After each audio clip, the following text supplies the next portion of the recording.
Olá, boas-vindas a quem está chegando, quem está se aproximando aqui da gente hoje. Esse evento aqui virtual é um evento especial em parceria entre a Companhia das Letras e a Livraria Gato Sem Rabo. Eu me chamo Johanna Stein, sou livreira aqui da livraria, recebo vocês aqui virtualmente na nossa livraria hoje para falar sobre esse livro lindo da Andréa Abreu, Pança de Burro. Tem que agradecer o Emílio Fraia por ter agitado esse encontro. A Lívia e a Andréia, elas estarão aqui com a gente hoje. O Emílio entra depois do fim para encerrar a nossa conversa e poder dar um oi para todo mundo também.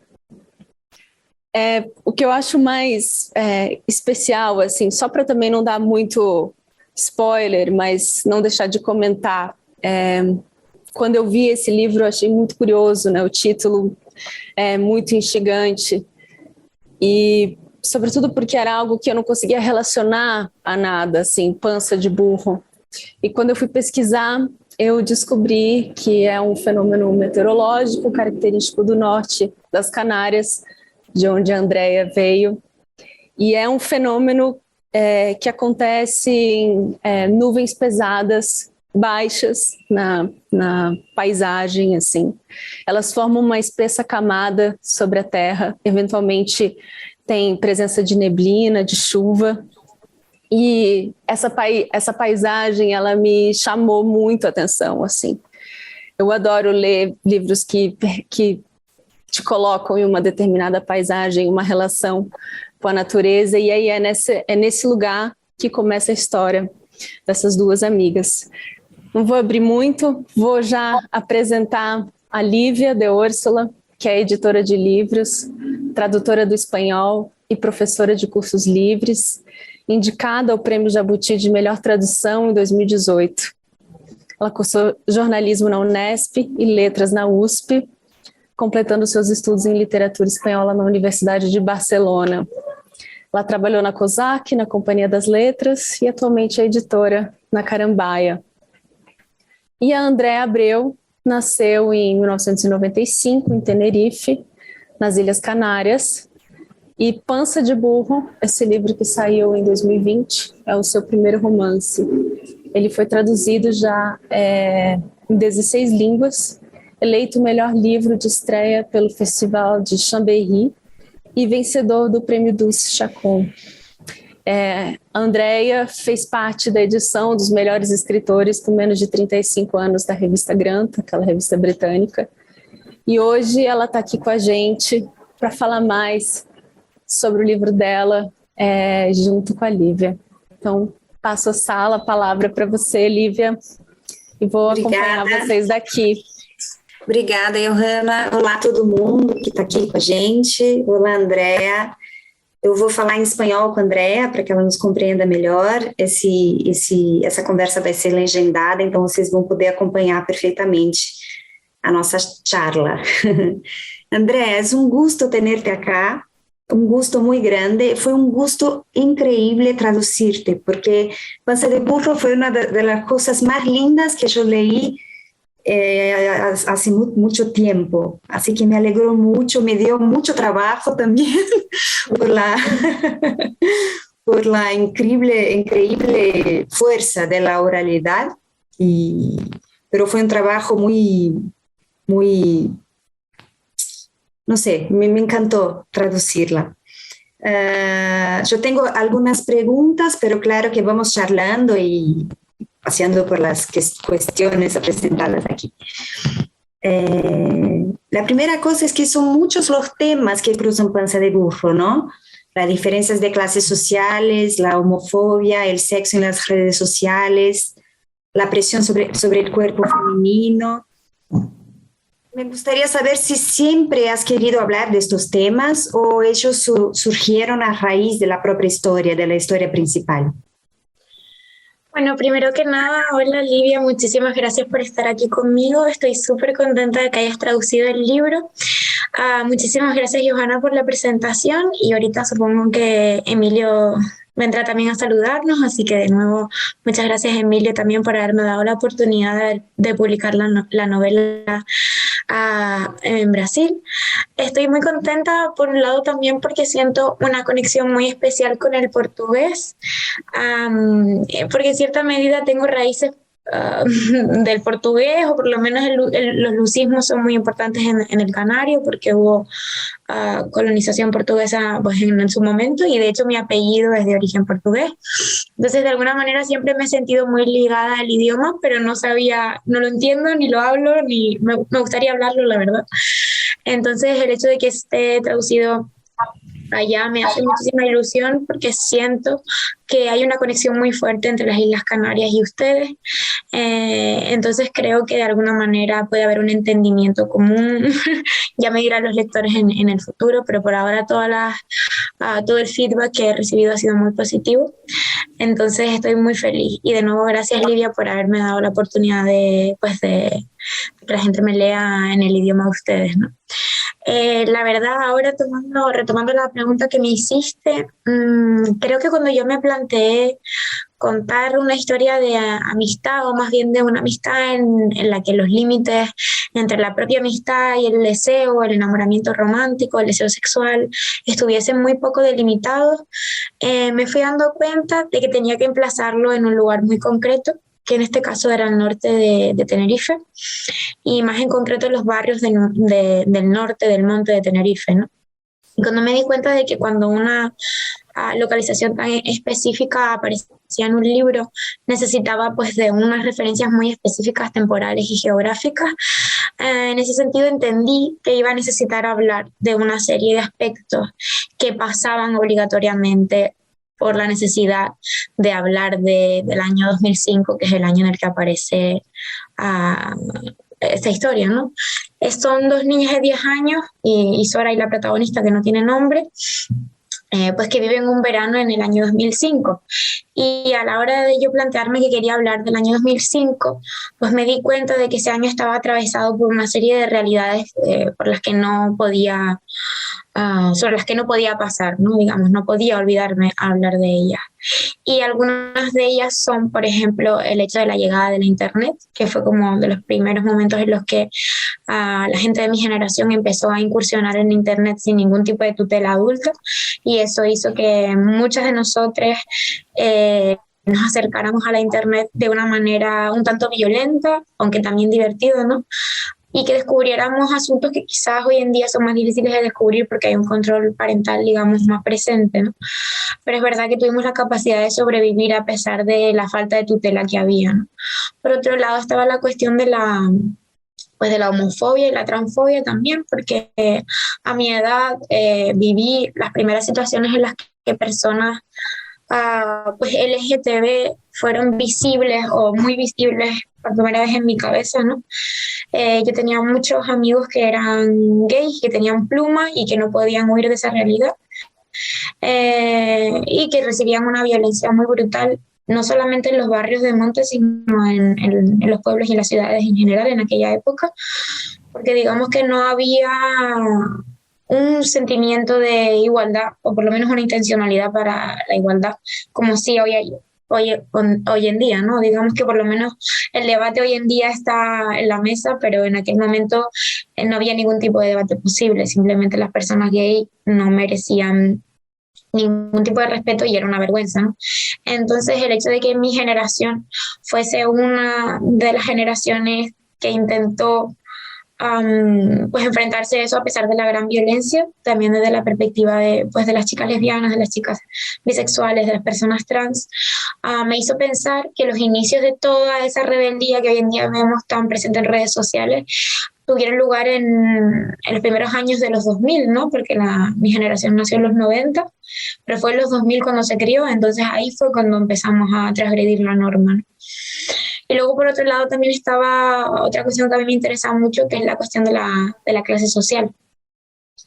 Es que yo me di cuenta a medida que fui leyendo más a medida que me iba haciendo mayor, que buena parte, diría que la mayoría de libros están protagonizados por voces narrativas de tipo burgués, ¿no? Personas que tienen un posicionamiento social, pues digamos, de alto estatus, standing elevado, una posición económica bastante buena, y muchas veces nos ocurre que cuando esas personas habitan espacios conflictivos o habitan territorios rurales, lo hacen desde el privilegio y desde la mirada de quien va a pasar un mes de exilio para librarse del agobio de la ciudad, ¿no? Entonces, cuando yo me di cuenta de que yo era capaz de narrar una historia rural desde la perspectiva de las personas obreras y rurales, de primera mano, me di cuenta de que realmente podía hacer algo diferente, porque muy pocas personas de clase obrera acceden al espacio vetado que es la literatura, ¿no? Y entonces ahí entendí que más allá de contar una historia, yo también tenía una posición de responsabilidad que me daba pues un poco de ansiedad. Entonces ahí digamos que entró también la cuestión de la lengua literaria que yo quería plantear en Panza de Burro, y me fui dando cuenta de que de la misma manera que yo quería incluir marcas de tipo tecnológico por la época en la que perecía, de tipo temporal, porque eran el año 2005, principios de los 2000, pues de género, pues, por la cuestión de la inclusividad y todas estas cosas, me di cuenta de que también necesitaba incluir algo que hablase de la clase. Entonces, eso fue una de las cosas más complicadas para mí, y digamos que la solventé a través de la experimentalidad con la ortografía, ¿no? Que es una cosa que por lo general está bastante denostada en la literatura, ¿no? Es decir, estamos muy acostumbrados a ver la experimentación con los signos de puntuación, con las mayúsculas, las minúsculas, con los cambios y los saltos entre párrafos, pero lo que es la ortografía sigue siendo en cierta medida intocable.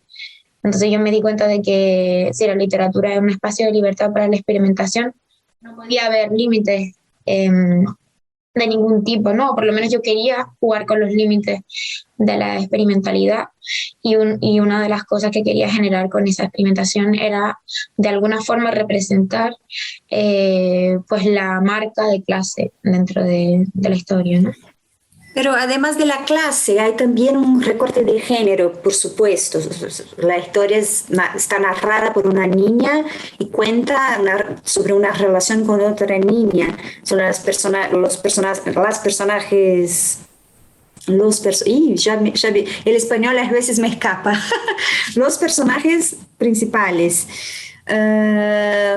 Y las mujeres no suelen ser protagonistas de novelas en general.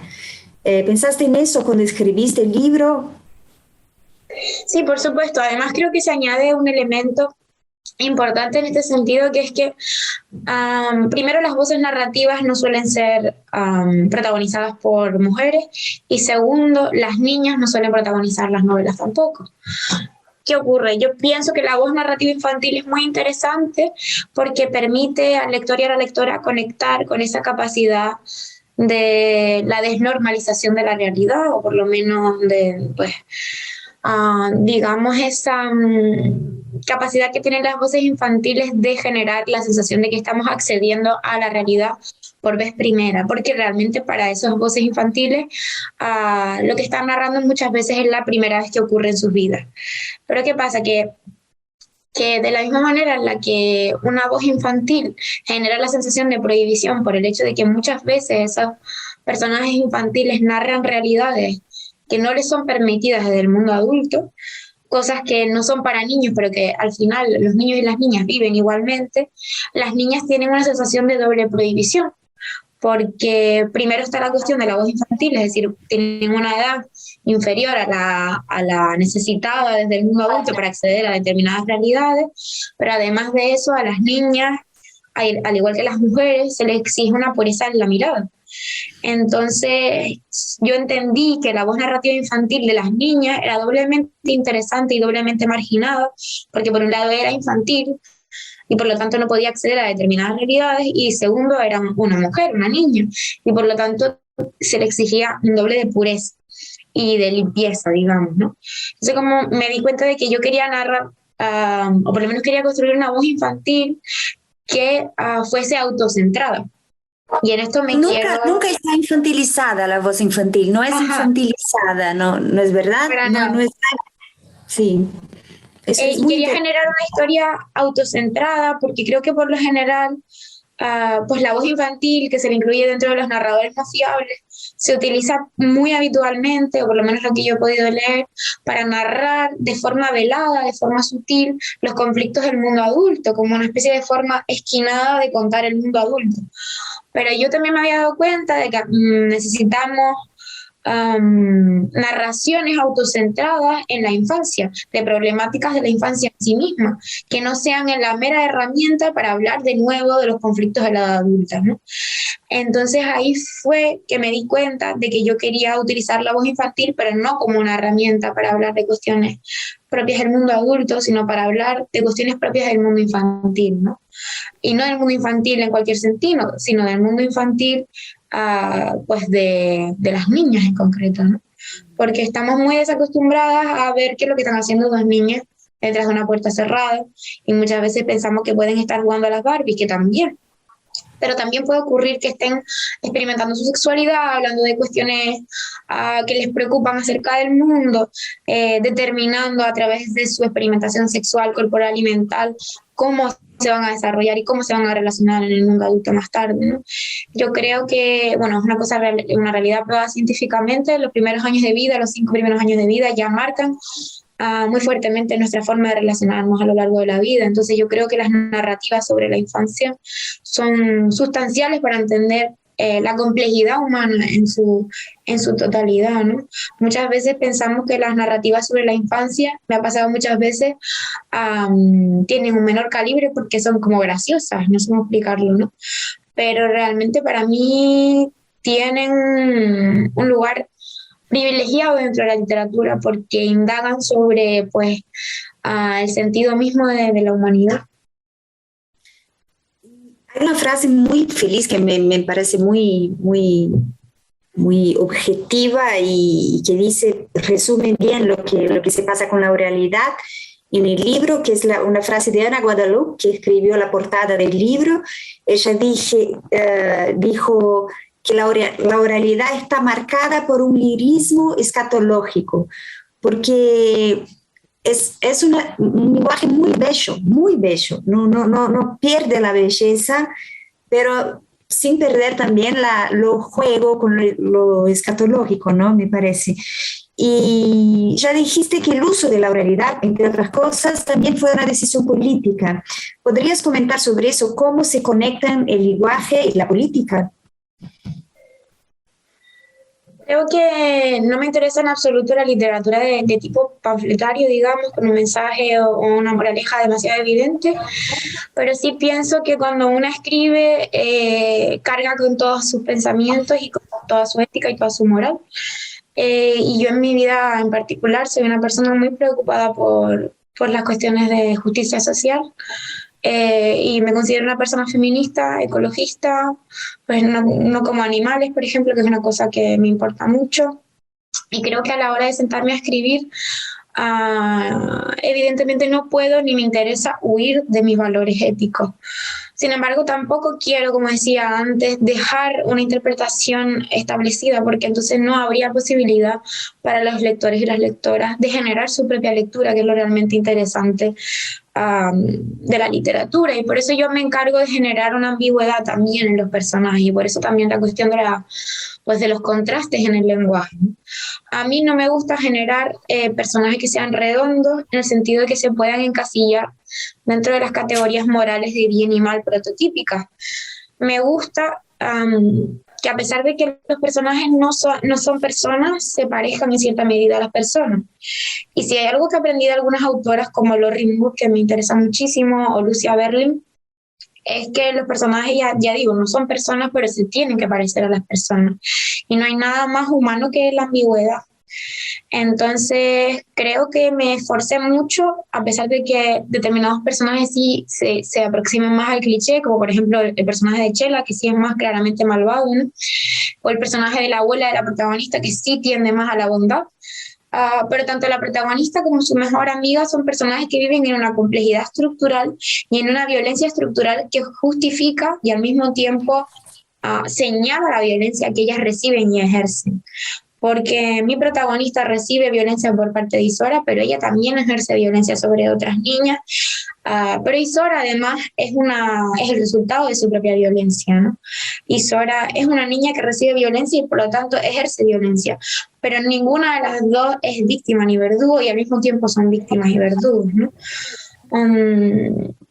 Luego la cuestión de la política, creo que sencillamente hay una cosa que me interesa mucho de Remedios Zafra, que es una filósofa española, que pues reflexiona mucho sobre la cuestión de la precariedad y el entusiasmo, ¿no?, en el trabajo, que no tiene nada que ver con esto, pero creo que me interesa mucho hablar de cuestiones que no aparecen en la centralidad de los discursos, digamos, ¿no? Por lo general hay asuntos que siempre han permanecido en el margen y que a pesar de que pasen los años siguen permaneciendo en el margen, ¿no? Ella lo hace con la cuestión del entusiasmo en el trabajo. A mí, por ejemplo, la cuestión del tabú de la sexualidad infantil me interesa muchísimo. Creo que hay mucha política en el hablar de las experiencias infantiles en la sexualidad. Me he dado cuenta, a medida que me he hecho más mayor, de que la mayoría de nosotras, sobre todo mujeres, no hemos hablado de las experiencias que hemos tenido en la infancia a nivel sexual, y no solamente las que tienen que ver con la violencia, que son las que más nombramos porque ya no aguantamos más, ¿no?, sino también aquellas que forjaron nuestra manera de entender la sexualidad en un sentido más positivo. Yo creo que a las niñas se les priva de la capacidad para nombrar su propio deseo, y entonces también se les priva de la capacidad para nombrar lo que es la violencia, ¿no? Porque si uno no puede distinguir lo que es el placer de lo que es el sufrimiento, luego en la edad adulta se generan unas confusiones muy complejas y que tienen su origen en el hecho de que no tenemos palabras para nombrar. Y yo creo que al final la poética, el lenguaje literario, es la herramienta más efectiva que tenemos los seres humanos para nombrar las cosas que no somos capaces de nombrar en un lenguaje más normal, más coloquial.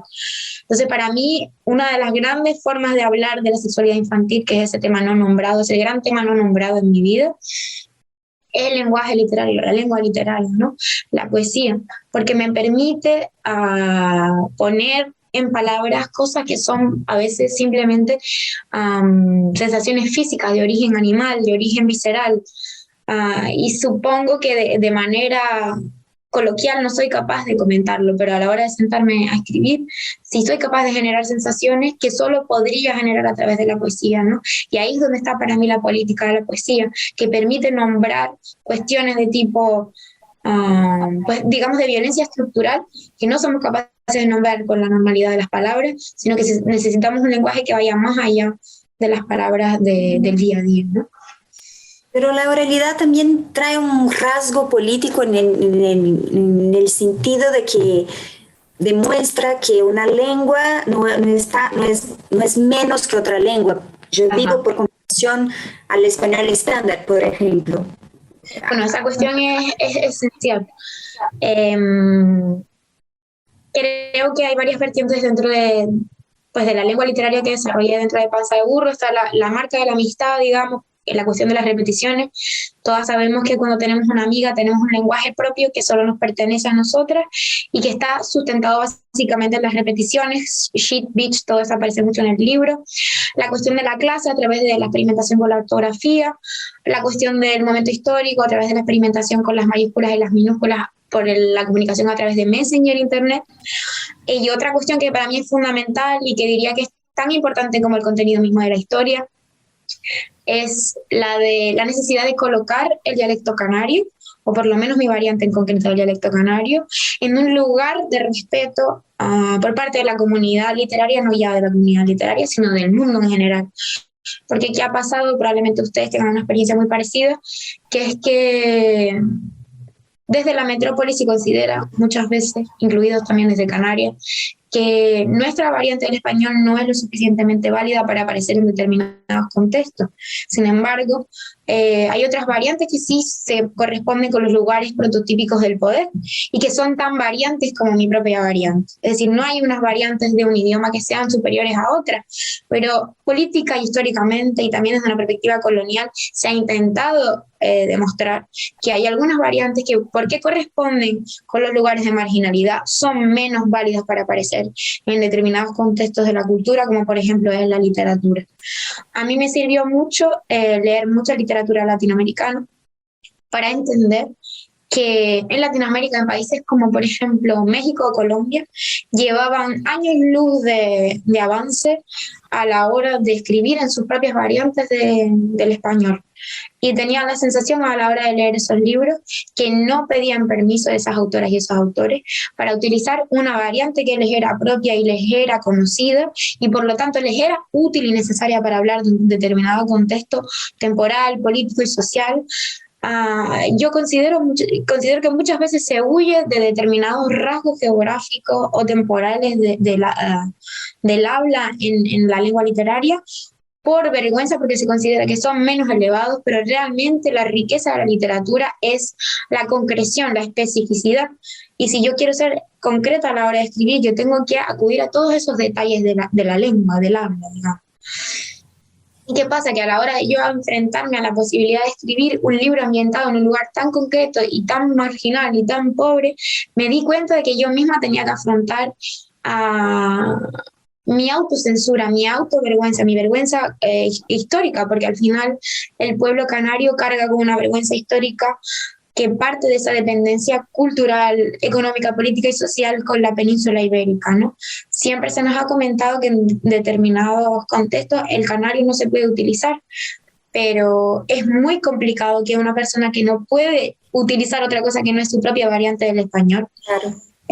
No se puede fingir ser una cosa que no se puede fingir ser. Quiero decir, nosotros podemos intentar fingir que hablamos el español que se habla en Madrid, pero tú te vas a dar cuenta de que estoy haciendo una impostura. Entonces, cuando la literatura canaria es escrita desde ese lugar, desde el lugar de la impostura, se genera una vergüenza y continúa la vergüenza por lo largo de los años. Porque si nunca vemos una representación desvergonzada de lo que es la canariedad, nunca vamos a perder esa vergüenza. Tiene que venir de todas las vertientes. Esa necesidad de representación tan grande que tenemos me hizo a mí sentarme delante del libro y pensar, ¿qué es lo que yo quiero hacer con este libro? ¿Escribir desde la vergüenza y el miedo hacia las instituciones de la lengua o realmente hablar desde la honestidad y fijarme en otros referentes que son mucho más sanos para mí, como los que vienen de Latinoamérica, que otros referentes que me dicen que yo tengo que adaptarme a una forma más correcta, según qué valores es más correcta, según qué valores es más neutra una forma que otra. A mí me parece muy preocupante cuando se habla del español neutro, no sé si ese término existe en portugués, Sí, pero sí. cuando se habla de la lengua neutra, es decir, la neutralidad no existe, lo que existe es una correspondencia entre determinadas formas y los poderes tradicionalmente políticos de la metrópoli y sociales y culturales. Es decir, la forma neutra, curiosamente en español, corresponde con la forma de Castilla, con la forma de Madrid. Entonces yo no creo que eso sea una casualidad, no creo en las casualidades, porque la política se entrelaza con la lingüística, ¿no? Entonces yo entendí que yo tenía la misma posibilidad y capacidad de apropiarme y utilizar mi variante del español en la literatura que la que tenían personas en el otro lado del Atlántico, para mí, quiero decir, para la gente de Latinoamérica, y que la que ahora se está viendo que están desarrollando personas también de la península ibérica, porque a pesar de que siempre se ha intentado neutralizar el español a través de la escritura, nos hemos dado cuenta de que incluso dentro de la península ibérica hay una cantidad de variaciones dentro de la lengua que es brutal y que sería estúpido perder toda esa riqueza lingüística por una cuestión de respeto a una especie de pureza de la lengua que realmente ni siquiera existe, porque todos sabemos que el avance de la lengua está basado precisamente en esa experimentalidad en esa falta de miedo a la creatividad. Y entre esos efectos me encanta el diminutivo, el uso del diminutivo que haces, me encanta mucho. Hablaste de la violencia del sexo como forma no solo de de placer, pero también de violencia. Y hay en un libro una escena de violación que se describe de manera sutil porque está vista y sentida por una niña que tarda un poco a entender qué pasó, pero que causa mucho malestar, por supuesto. ¿Cómo fue crearla? ¿Cómo pensaste en esa escena? ¿Qué cuidados tomaste para que saliera de la manera que querías? Fíjate que justo el otro día tuve una entrevista con una periodista alemana que vino aquí a Tenerife a verme y me interesó mucho que me dijo, te quería preguntar por esa escena que tú me estás comentando, pero no te voy a preguntar porque creo que tú pretendías que no se supiera muy claramente qué es lo que había ocurrido, como que no hubiese un marco teórico para comprender esa situación. Y entonces pensé que realmente lo que ocurre es que como yo tampoco tenía palabras para nombrar esa violencia que en lo general no se nombra en la sociedad, tampoco pretendía que quien la leyera la nombrara abiertamente como una violación, sino que tuviera una confusión. Quería yo generar la confusión que la niña estaba sintiendo en la experiencia. Pero lograste eso, de hecho. Muchas gracias, Lili.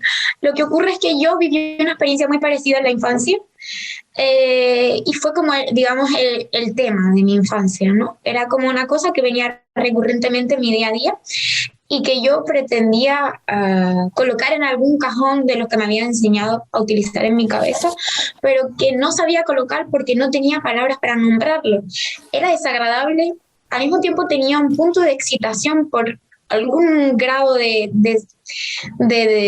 no lo sé, de acercamiento hacia el cuerpo de otro niño o niña. Era también parecido a esas cosas que yo había visto en la tele que tenían que ver con la pornografía, pero al mismo tiempo me parecía muy desagradable. Me había sentido violentada. Y entonces me di cuenta a medida que fui creciendo que muchas niñas habían vivido, o más bien adultas, mujeres adultas, habían vivido como niñas experiencias que no habían sabido catalogar hasta la edad adulta y que les habían hecho sentir que la sexualidad era una cuestión sucia, desagradable, también digamos por una educación pues tremendamente católica, supongo, ¿no? No porque los padres nuestros fueran más católicos, sino porque a nivel social la cuestión de la culpa estaba muy presente, la cuestión de la represión de la masturbación, todas estas cosas entre las niñas eran muy importantes. ¿Y qué pasa? Que se nos había obligado a vivir una experiencia sexual en el momento en el que nosotros no habíamos decidido tomar esa iniciativa sexual, ¿no? Y cuando yo me senté a escribir esta escena, me fue muy difícil porque como yo quería que fuera tan visual y quería que fuera básicamente construida a través de imágenes y de sensaciones, me gusta como utilizar los 5 sentidos a la hora de escribir pues determinadas escenas que son más de tipo sensorial. Y en este caso quería que se oliese, que se sintiese físicamente, que lo pudieses ver, lo pudieses oler, lo pudieses tocar. Y claro, cuando lo estaba escribiendo reconecté a través de toda esa de toda esa sensación física con lo que yo misma había vivido, y tengo que decir que me resultó bastante duro escribir esa escena porque me revolvió las tripas, me hizo sentir asqueada. Y entonces pensé que si yo me había sentido así, a lo mejor algunas personas se podían sentir así, ¿no? Mi intención a través de esa escena no era tanto que la gente supiese lo que estaba pasando, sino más bien que se hiciese preguntas, que se preguntase sobre la posibilidad de la violencia sexual en la infancia, pero no ya de adultos hacia niños, sino entre niños, porque este tema no se ha hablado. Yo no lo he hablado nunca con nadie, no se ha planteado a nivel político y tampoco quería plantear ningún tipo de solución o de opinión, simplemente quería que saliese a la luz la existencia de ese debate, que es hasta qué punto se puede delimitar la edad para hablar de violencia sexual, ¿no? Es decir, hasta qué punto la maldad y la violencia no forman parte de la infancia, de la edad preadolescente, de la edad infantil. Y son cuestiones que yo misma no tengo claras. De hecho, cada vez como que pienso cosas diferentes, pero me parece importante que estén en el centro, porque es verdad que he hablado con mucha gente y mucha gente me ha comentado que a pesar de que las experiencias de violencia que vivieron no venían de parte de adultos y de adultas, ellos y ellas sintieron una violencia que era la misma que han sentido personas que se han sentido violentadas por gente adulta, ¿no? Entonces, quería introducirlo porque básicamente no lo había visto en ninguna parte. la cuestión de la violencia sexual entre niñas, a excepción de determinados libros, como por ejemplo, si no me equivoco, Ojos Azules de Toni Morrison. Ahí hay una violación grupal de unos niños hacia una niña negra. Y ese libro en concreto me ayudó mucho a plantear, digamos, la violación o esa situación extraña de tipo de violencia sexual que aparece en mi libro. O sea, que la sexualidad infantil como tabú marca la vida no solo de las niñas, pero también de los niños, ¿no? Que no saben cómo reaccionar, cómo actuar con este tema, ¿no? Me parece, no sé qué opinas. Creo que es extremadamente complicado y a medida que he ido hablando con más gente, porque cuanto más me relaciono con personas, más me interesa hablar de este tema, y considero que la violencia sexual en la infancia no es solamente, o ser víctima de violencia sexual en la infancia por parte de otros niños y niñas, no es solamente patrimonio de las mujeres, porque me he dado cuenta de que muchísimos chicos, sus primeras experiencias sexuales consistían en que un niño que tenía a lo mejor 2 o 3 años más que ellos, los obligara a masturbarse delante de él, o se encerraran en un cuarto, hicieran una ronda de masturbaciones en las que no querían a lo mejor participar, pero se veían forzados a participar. Creo que al final vivir la sexualidad infantil y en general desde la prohibición tan grande lo que genera es una violencia bestial y brutal, una clandestinidad, y la clandestinidad lo que genera es más violencia. Entonces yo me he dado cuenta de que a la hora de experimentar la sexualidad no solamente las niñas tuvieron experiencias negativas, muchos niños que son amigos míos actualmente, gays y no gays, personas que se identifican como heterosexuales actualmente, vivieron experiencias de violencia por parte de otros niños, incluso por parte de otras niñas. Conozco a niños que fueron tocados por sus primas mayores y se sintieron profundamente violentados y esa fue su primera experiencia sexual, ¿no? Entonces yo realmente creo que lo que ocurre es que no somos capaces de hablar de la sexualidad infantil porque todavía tenemos miedo de reconocer que los niños y las niñas tengan una sexualidad, cuando sabemos perfectamente que es así. Pero al no hablarlo, al no nombrarlo, les estamos abocando a la clandestinidad y a la marginalidad y a la violencia sin ningún tipo de compañía, ¿no? Por la relación de poder creada entre las dos chicas, también sexual, aquí en Brasil muchos lectores dijeron que se identificaron mucho con Shit, al punto que al principio se enfadaron con Isora. Y como dijiste antes, bueno, sin embargo, si nos fijamos bien, Isora es una niña con una historia muy triste que termina provocando algún tipo de empatía después de cierto momento de la narración. ¿Qué escuchaste de los lectores tú? Perdona, ¿se identificaron más con Isora que con la protagonista? No, con la protagonista, sí. Por la sensación de exclusión, por la sensación de no conseguir reaccionar a ciertos comportamientos. Y quería saber qué tú escuchaste de los lectores. ¿Cuál fue la reacción de ellos? He escuchado muchas cosas, pero se repite mucho esta lectura que habla pues de una relación de dominancia, de poder de parte de Isora hacia la protagonista, ¿no? Pero a mí me gusta mucho subrayar el hecho de que la historia está contada desde la perspectiva del sujeto deseante, que nombra al objeto, como en las películas, ¿no? Está el sujeto, la cuestión de la mirada. El sujeto que desea y el objeto deseado. El objeto deseado es un objeto en sí mismo, no tiene capacidad para nombrar su propia historia y su propia perspectiva. ¿Qué pasa? Que dentro de mi novela, Isora en cierta medida funciona como un objeto deseado. Entonces su perspectiva de la historia no está contada. Vemos la perspectiva sesgada e intencional de la protagonista. Claro, si le preguntáramos la perspectiva a Isora, probablemente la historia sería completamente diferente, porque seguramente la protagonista también tuvo actitudes violentas y de dominancia hacia Isora. Yo lo que quería era pues también construir una complejidad en la relación que no fuera tan evidente que hay una situación de dominancia por parte de Isora y que la otra es simplemente la víctima de Isora, ¿no? Quería hablar de cómo esas dinámicas al final se reproducen de una manera u otra. La protagonista termina ejerciendo violencia sobre una niña peninsular que va de vacaciones allí, ¿no? Pero no porque Isora le haya enseñado, sino porque la sociedad en general le ha enseñado a relacionarse de esa manera, ¿no? Desde la dominancia y la sumisión. pero creo que en buena medida por parte de los lectores y las lectoras ha habido esa lectura porque se identificaban como la víctima de una situación de dominación, ¿no?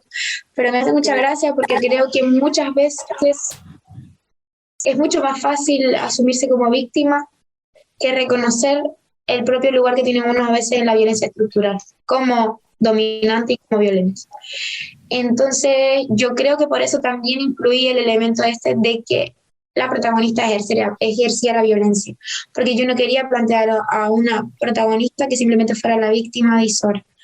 Ella, lo que ocurre es que se comporta como víctima de Isora porque es el lugar que le interesa ocupar en ese momento, pero en cuanto tiene la oportunidad, ella también es verdugo de otra niña, ¿no? Entonces a mí me interesa cómo la mayoría... Cuando reacciona por la parte física, ¿no? Hay una lucha, hay una pelea muy fuerte. Cuando Shit se da cuenta y quiere reaccionar, es muy violento eso.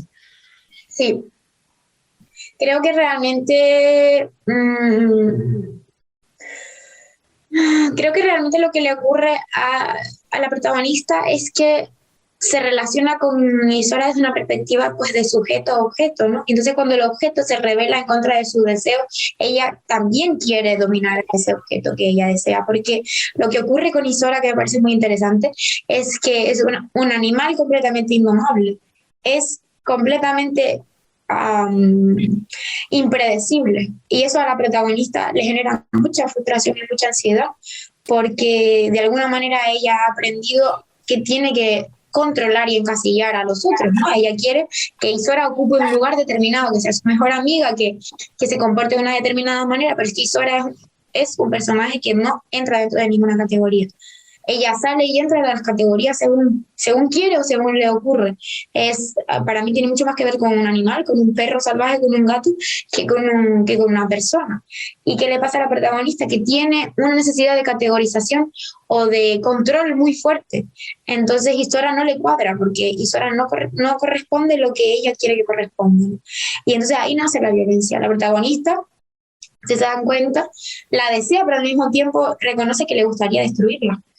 Y al mismo tiempo quiere ser ella, pero también la envidia y al mismo tiempo la odia por ser como es. Hay una cuestión de envidia, deseo y necesidad de control muy fuerte, porque Isora es un personaje que despierta unas emociones extremas, porque es incontrolable, porque no se ciñe a lo que se tiene que ceñir. Y eso genera mucha frustración, porque una niña no es lo que debería ser, ¿no? Esa niña no es lo que debería ser. Lo que espera la sociedad que sea, ¿no? Y está muy claro, por supuesto, la dificultad de una niña de lidiar con el deseo mezclado al amor, a la rabia, a la envidia, es todo junto, ¿no? Y no, a los 10 años no se tiene madurez para tratar de todo eso, todo junto.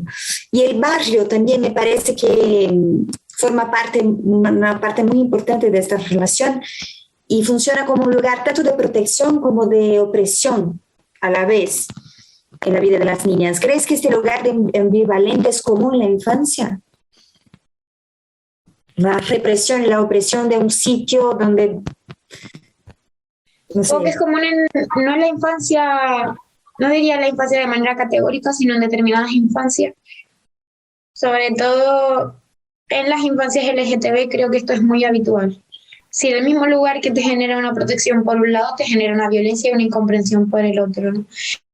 Y no solamente en las infancias de personas LGTB, sino en la infancia, por ejemplo, de personas gordas. Tu madre te puede querer, pero te puede estar poniendo a dieta desde los 6 años, ¿no? Ese es el caso de Isora. Isora habita un lugar en el que recibe comida y recibe techo, pero al mismo tiempo recibe una violencia brutal que es una niña gorda. O por lo menos por no entrar dentro de los cánones que se espera, porque tampoco sabemos si Isora es gorda, sino simplemente que no domestica el apetito en el nivel en el que su abuela le exige, ¿no?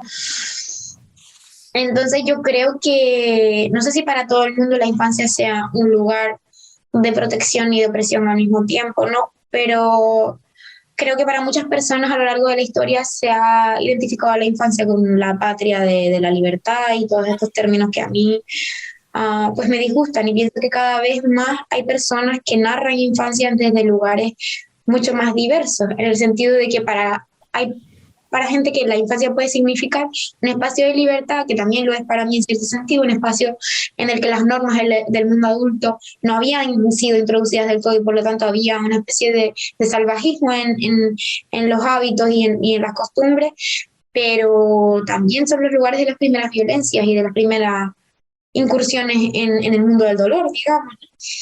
Yo creo que los dolores que yo viví en la infancia son los dolores que me van a acompañar siempre, ¿no? Y esas primeras decepciones son las decepciones que marcaron mi carácter, mis rasgos de personalidad, ¿no? Entonces, ¿será porque yo viví también determinadas circunstancias en la infancia con las que he tenido que lidiar toda la vida? Que sí, por un lado sentía esa compañía del mundo adulto, pero al mismo tiempo su violencia y digamos, su abandono, porque muchas veces lo que ocurre es que el mundo adulto le da la espalda a determinadas realidades de la infancia, que son realidades, pero que no nos gusta identificar como realidades porque son desagradables. Muy bien. El fenómeno meteorológico que da título al libro parece encajarse a la perfección con el clima de la historia y a la vez deshace la mitología que se tiene sobre Canarias. ¿Podrías hablar un poco sobre eso, sobre esa mitología que encubre la verdadera, el verdadero rostro de Canarias? Creo que por un lado está la cuestión de la meteorología. Hay una autora colombiana que me gusta mucho, que es Pilar Quintana. Ay, sí, yo la traduje. Sí, pues La Tierra. Sí, exacto, ese libro se parece mucho a la atmósfera que hay a nivel de colores, ¿no? Azules, grises. Sí, sí, sí. Ese libro a mí me marcó mucho porque considero que soy una autora bastante meteorológica, en el sentido de que creo que la atmósfera está más que nada determinada dentro de lo que yo escribo por el tiempo climático, digo. Y en el caso de Pilar Quintana es muy parecido a lo que ocurre. Y yo me he preguntado por qué a mí me influye tanto a la hora de escribir la climatología, ¿no? Y al final me he dado cuenta de que como persona a mí me influye mucho la climatología, pero no porque yo esté interesada especialmente en eso, sino porque el lugar que yo habito es climatológicamente extremadamente inestable. Cada minuto en Canarias, en cada barrio diferente, hay un clima distinto. Y a lo largo del día puede ocurrir que haga sol, que llueva, que salga otra vez el sol, que haya niebla, que haya nubes. Entonces, claro, esa inestabilidad a mí me ha generado desde pequeña la sensación de que siempre va a ocurrir algo malo, ¿no? De que está la sensación circundando de que algo, digamos, fatal, ese fatalismo que hay dentro de Panza de Burro, puede ocurrir. Y creo que me interesaba incluirlo dentro del libro porque, de nuevo, volviendo a la cuestión de expresar lo inefable a través de la poesía, yo había vivido a lo largo de mi vida y muchas personas que yo conocí la sensación de que mi carácter, mi personalidad y mi forma de relacionarme con el mundo estuvieran profundamente determinados por el tiempo atmosférico que había en ese momento. ¿Qué pasa? Que yo me di cuenta que la imagen que había de las Islas Canarias desde el exterior y lo que realmente ocurre en las Islas Canarias a nivel climatológico y a nivel vital es completamente diferente. Por ejemplo, ahora llevo una semana sin parar de llover y haciendo bastante frío. La gente me ha dicho, la gente que ha venido aquí, que no sabía que en Canarias llovía. Creo que se asume que los lugares prototípicamente turísticos, o como se han planteado, prototípicamente turísticos, no llueve, no hay cambios climatológicos, la gente no vive, no trabaja, no come, no hay escuelas, no hay nada, solamente hay Eso se pasa en Brasil también. Realmente eso se pasa en Brasil. Ni siquiera estamos, no se plantean ni la posibilidad de que haya personas escribiendo libros. Esto me parece muy atrevido, pero es así. Realmente hay mucha gente que me ha reconocido. Yo es la primera vez que leo a una autora o un autor canario, pero te digo la verdad, yo ni siquiera sabía que había gente escribiendo en Canarias. Y a mí me parece tan absurdo, porque cómo pensar que no va a haber personas haciendo lo que hacen las personas en cualquier parte del mundo, en cualquier lugar del mundo, ¿no? Creo que hay determinados lugares del mundo que se han establecido tan fuertemente como de servidumbre y de paraíso artificial hacia otros lugares del mundo que se corresponden con los lugares situados más al sur en el globo terráqueo, que el hecho simplemente de generar cultura, de crear desde esos lugares, ya es revolucionario. El hecho solamente de hablarle, de levantar la mano y decir algo, porque parte de la idea de que en esos lugares no puede haber ningún tipo de actividad que no sea la actividad del servicio turístico. Entonces, ¿qué pasa? Que yo cuando me di cuenta de que esa realidad no existía en la literatura, porque sí existe en la literatura canaria, pero es tan increíble que la literatura canaria solo existe para la gente canaria y muchas veces ni siquiera existe para nosotros porque está muchas veces descatalogada. Es tanta la pobreza en el tejido industrial editorial que tenemos aquí que no podemos ni mantener una especie de memoria histórica en la literatura. Entonces, ¿qué pasa? Que yo me di cuenta de que yo tenía una necesidad muy fuerte de representatividad porque las únicas representaciones que yo encontraba accesibles de mi identidad en el mundo de la producción audiovisual, porque es la más cercana que tenemos en el día a día, era la de las playas kilométricas, que ni siquiera son tan habituales, la del sol radiante, la del cielo descubierto, la de pues la riqueza y la abundancia, y me daba cuenta de que eso no se correspondía con la realidad del día a día de las personas y del clima que hay en las Islas Canarias. Mucha gente me dice que Panza de Burro es la cara B de lo que Canarias significa para el mundo. Y me parece muy curioso porque para mí no hay una cara B o una cara A, para mí hay una única cara que es la que yo he experimentado toda mi vida, que es la cara de la complejidad y de la humanidad que habita estas islas. Entonces me parecía muy sencillo porque realmente simplemente tenía que acudir a los lugares que yo conocía, a las realidades que yo conocía para nombrar. Pero al mismo tiempo es complejo porque no hay una mirada de Canarias que de alguna manera sea honesta, digamos, desde fuera. Hay mucha gente que se ha quedado sorprendida con lo que ha leído en Panza de Burro, pero Panza de Burro no es nada extraño para las personas que habitamos aquí, porque realmente estamos más acostumbrados a acceder a ese mundo nublado, a ese mundo de personas que trabajan en los hoteles, que limpian habitaciones de hotel, que construyen, que tienen los huesos deshechos, niñas que están solas con las abuelas porque no tienen con quién estar. Ese mundo es el mundo que nosotras habitamos. El mundo que aparece en los spots de publicidad en la televisión canaria es un mundo paralelo que no sé dónde existe exactamente, ¿no? ¿Qué pasa? Que muchas de nosotras, al habitar este territorio tan extremadamente turistificado, nos hemos comido con papas, digamos, el discurso del turismo. Y nosotras mismas hemos creído que Canarias es el paraíso turístico que se plantea, y al darnos cuenta, por lo menos a mí me pasó, que me fui a vivir a Madrid y cuando volví a visitar a mi familia, el 90% de los días estaba nublado. Me di cuenta de que realmente yo me había creído eso que habían dicho de las Islas Canarias y que tanto nombraban que era como ese paraíso de sol, de playa, cuando realmente mi experiencia no tenía nada que ver con eso. Y ahí es cuando me di cuenta entre el contraste de lo que se esperaba y de lo que realmente es, entendí que había un universo narrativo que podía ser utilizado porque iba en contra de las expectativas. Y a mí si me interesa algo en esta vida es que los libros y las creaciones culturales en general rompan con las expectativas de los lectores y de los videntes, ¿no? Entonces, cuando a mí un libro me remueve mis propias ideas, me interesa. Entonces yo entendí que yo podía intentar generar un libro que hiciera eso, o por lo menos que me lo hiciera a mí, porque me di cuenta de que a la hora de yo representar esas realidades que no estaban tan representadas, o por lo menos que no habían sido representadas desde los años 70, que no habían sido actualizadas, estaba yendo en contra de mis propias ideas de lo que eran Canarias, ¿no? Y que no se correspondían con la realidad.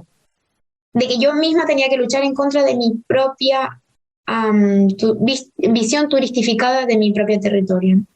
Porque no solamente la visión turistificada afecta a quienes nos ven desde fuera, sino que muchas veces nosotras nos creemos el discurso de que no somos capaces de crear nada interesante porque estamos aquí para servir a otros seres humanos. Entonces, cuando te das cuenta de que simplemente tienes que hablar de lo que tú ves, se generan cambios bastante brutales que se han visto en los últimos años, no solo por mi parte, sino también por la parte de músicos urbanos que están haciendo música desde la canariedad, o películas o este tipo de producciones que no estaban tan normalizadas porque no tenemos los medios económicos ni la industria para hacerlo. nos damos cuenta de que hay un interés en Canarias porque básicamente nadie se imaginaba que en Canarias había seres humanos viviendo y haciendo cosas, y eso me parece increíble que no se supiera que había seres humanos existiendo, ¿no? Pero creo que en muchos países del mundo y muchos territorios del mundo vive una especie de negación de la vida en sí misma, de la existencia, ¿no? Una negación completa. Y el turismo está muy bien ubicado en el libro de una manera muy literaria, pero es una posición muy política a la vez también, ¿no? Así que me encantó esa parte también. Y la última pregunta, te lo juro. No pasa nada. La riqueza del libro está en el regreso a tus orígenes, de una manera o de otra. Mientras hablas de cosas universales, ¿crees que el éxito viene de ahí? ¿O parte del éxito? Me resulta muy complicado hablar de la cuestión del éxito porque supongo que todavía no he comprendido qué es lo que pasó, pero creo que estamos en un momento histórico en el que hay una apertura por parte de los lectores y las lectoras y del mundo en general hacia los procesos a los procesos identitarios, digamos, ¿no?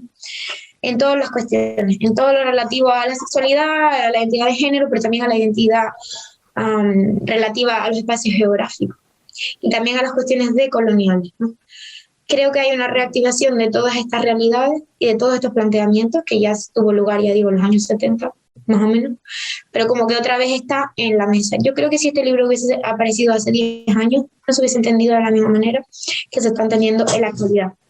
Entonces, pienso que es una conjunción de cosas. Por un lado, está la cuestión de la infancia. Creo que en el fondo a todas nos interesa mucho la infancia, porque encontramos en ella explicaciones a nuestra propia existencia que no encontramos en otro tipo de narrativa, ¿no? Como que es el origen de todo y por lo tanto una especie de mito fundacional de nuestra propia vida. Entonces el leer sobre la infancia nos interesa mucho.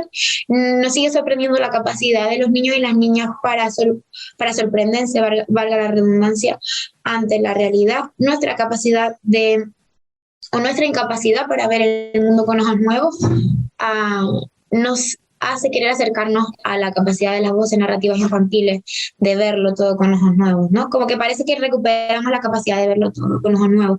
Entonces yo creo que en cierta medida, por un lado, la voz infantil es muy atractiva, pero por otro lado también tiene que ver con este interés que hay desde muchos lugares y partes del mundo en encontrar una honestidad en la representación, digamos. Entonces,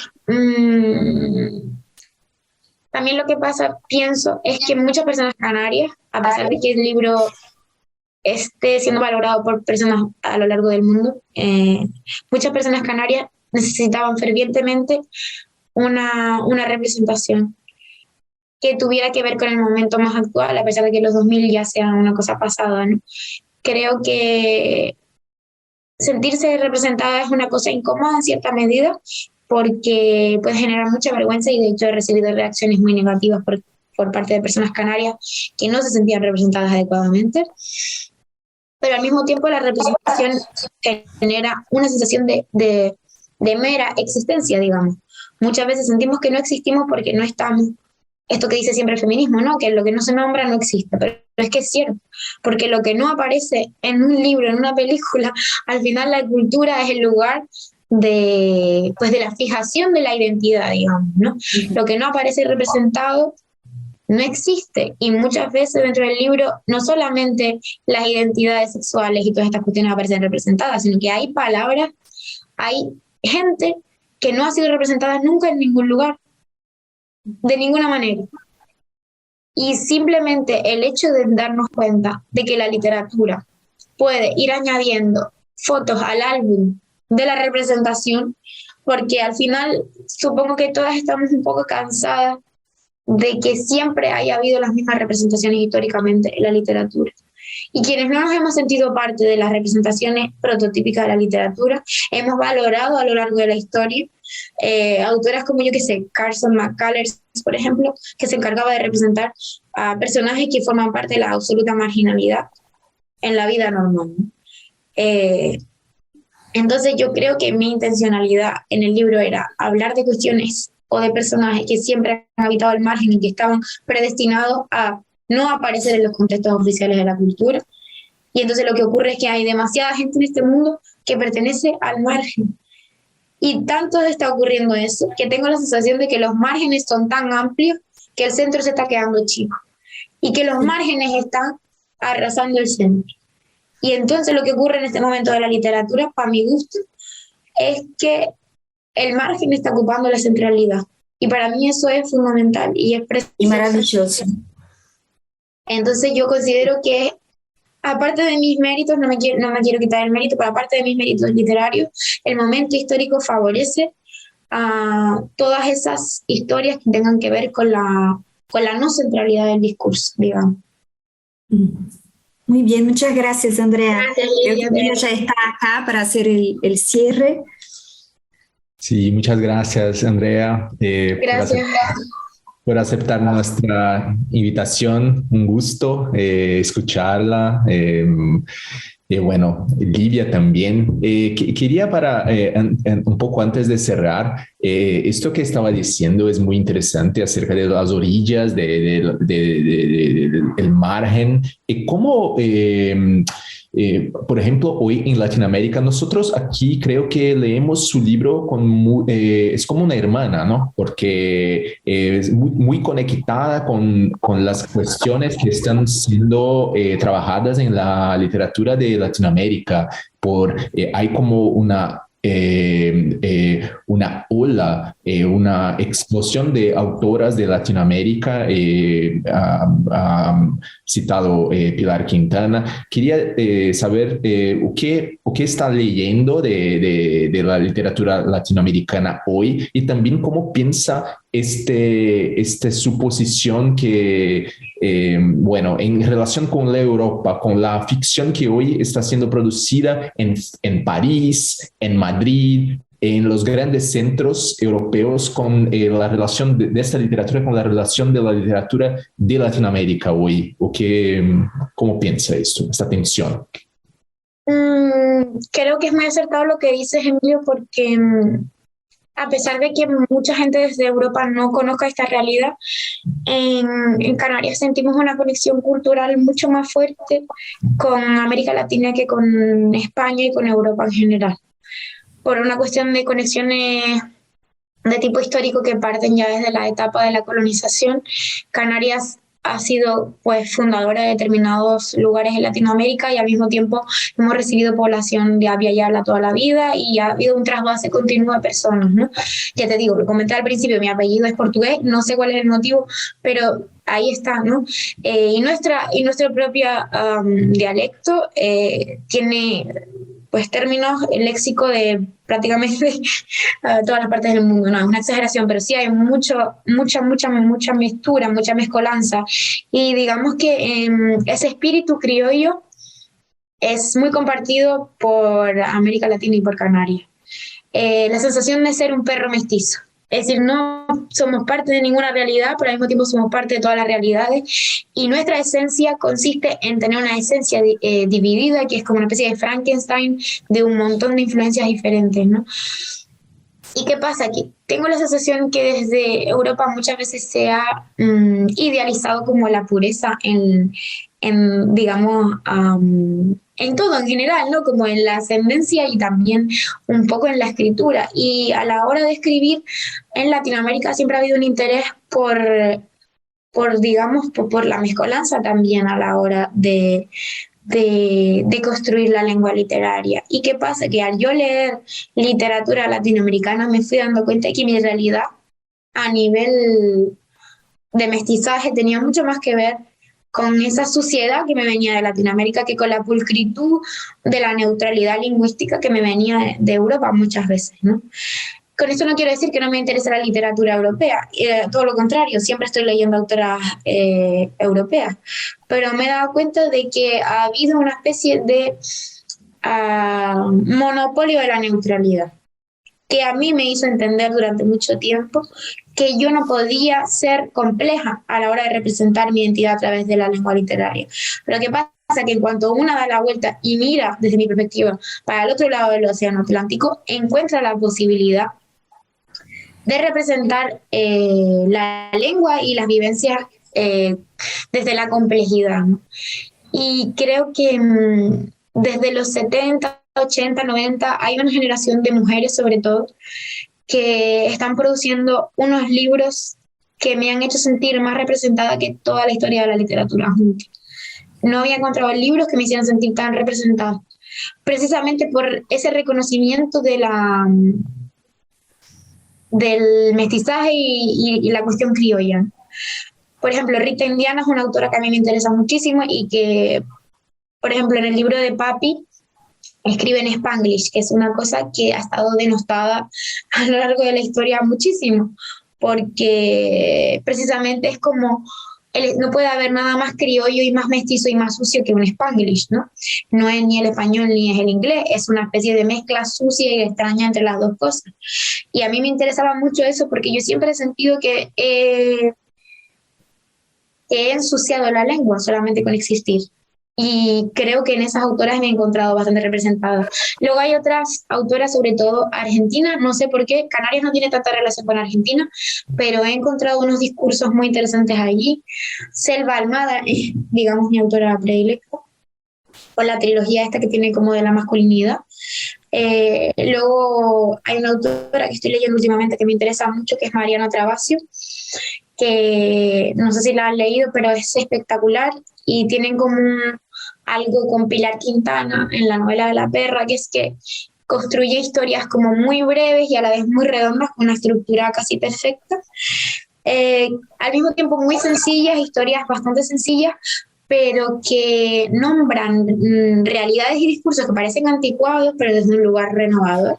Eso me interesa mucho, ¿no? Contar historias que parecen las historias de siempre, ¿no? Como típica historia de gauchos en el campo, ¿no? Pero que están contados en una perspectiva completamente diversa. Lo que me interesa de estas mujeres es no tanto que narren a personajes femeninos, que también, sino que tienen la capacidad de narrar a los personajes de siempre, los que han formado parte de la normalidad literaria, desde un lugar renovado y nos permitan ver a esos personajes con otros ojos, ¿no? Por lo general los gauchos tenían un lugar, pero ellas consiguen darle un lugar completamente diferente. En la narrativa de Selva Almada, por ejemplo, los protagonistas son pescadores, son hombres de la construcción, ladrilleros, pero se plantean cuestiones como el deseo sexual entre hombres, o pues sentimientos de celos, de rabia y de ira entre hombres, ¿no? Por lo general estamos acostumbradas a ver las grandes pasiones en los personajes masculinos, la muerte, la vida, el deseo, pero ¿qué pasa de las pequeñas pasiones cotidianas, que siempre han sido el patrimonio de los personajes femeninos y de las narradoras femeninas, ¿no? Me interesan mucho esas narrativas que nos hacen repensarlo todo.